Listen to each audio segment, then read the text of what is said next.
মানুষের মহামিলন এবং মহামেলায় পরিণত হবে এই ব্যাপারে আমরা নিশ্চিত।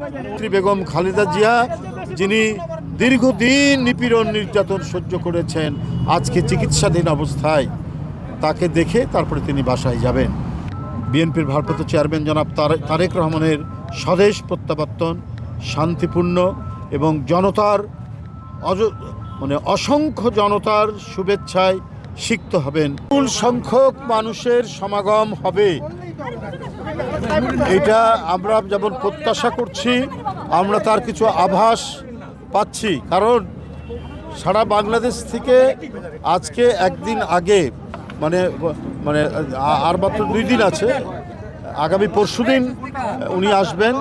আজকেই আমরা দেখতে পাচ্ছি বিভিন্ন জেলা থেকে লোক আসা শুরু হয়েছে। তো সুতরাং 25 তারিখে এখানে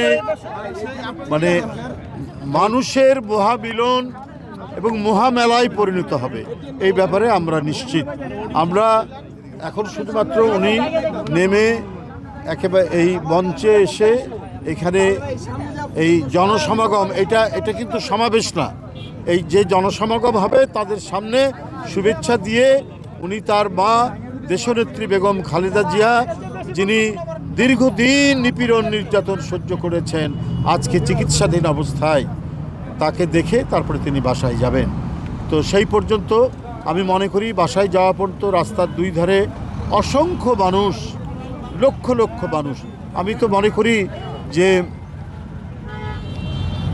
1/2 কোটিরও বেশি মানুষের উপস্থিতি হবে সেদিন ঢাকায় ইনশাআল্লাহ। আমাদের অন্যান্য যে প্রস্তুতি সেগুলো সম্পন্ন হওয়ার পথে, চূড়ান্ত হওয়ার পথে। আমরা যে সমস্ত ডিপার্টমেন্টকে বলেছিলাম, আমরা চিঠি দিয়েছিলাম, বিশেষ করে স্টেজ এবং ভারপ্রাপ্ত চেয়ারম্যানের নিরাপত্তা, কারণ উনি 17 বছর পর আসছেন, জাতীয়তাবাদী শক্তির একজন প্রতীক, তাকে নানাভাবেই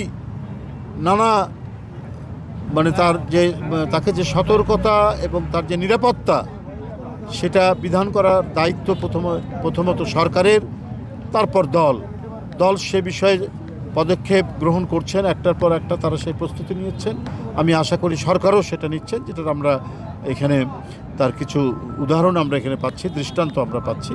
তো সব মিলিয়েই আগামী পরশুদিনের বিএনপির ভারপ্রাপ্ত চেয়ারম্যান জনাব তারেক রহমানের স্বদেশ প্রত্যাবর্তন শান্তিপূর্ণ এবং জনতার অসংখ্য জনতার শুভেচ্ছায় সিক্ত হবেন। দেশে দেশে সবার সাথে দ্য নিউজ।